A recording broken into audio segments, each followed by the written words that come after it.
જાય છે, આખો લોટ જ એક જ જગ્યાએ લાગી ગયો છે. એ પણ ઘણા મોટા. હેલો મિત્રો, હવે તમને અમારે ત્યાં બે ફણસના ઝાડ છે. આ જો આ ફણસના મેં તમને છે ને શરૂઆતમાં બતાવ્યા હતા, નાના હતા ત્યારે. હવે ખરી જતા હતા.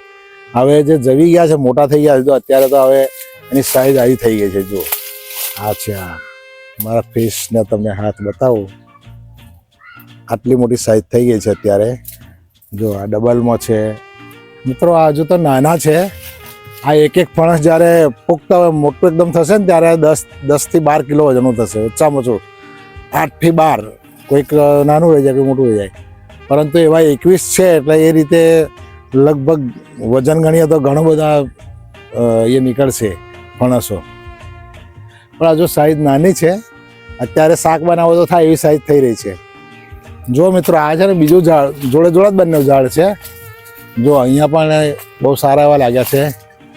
બે અહીંયા છે, બે અહીંયા છે, અહીંયા છે, ઉપર છે, આ બાજુ પણ છે, નીચે પણ છે. જુઓ, ઉપર કુલ 3 નંગ છે. તમને આખો જથ્થો બતાવું, મોટો જથ્થો આખો બતાવું તમને. જુઓ, અહીંયા 2 2 4 અહીંયા સીધા 8 કે 9 એક જ જગ્યાએ છે. આખો લોટ જ એક જ જગ્યાએ લાગી ગયો છે. એ પણ ઘણા મોટા થઈ ગયા છે.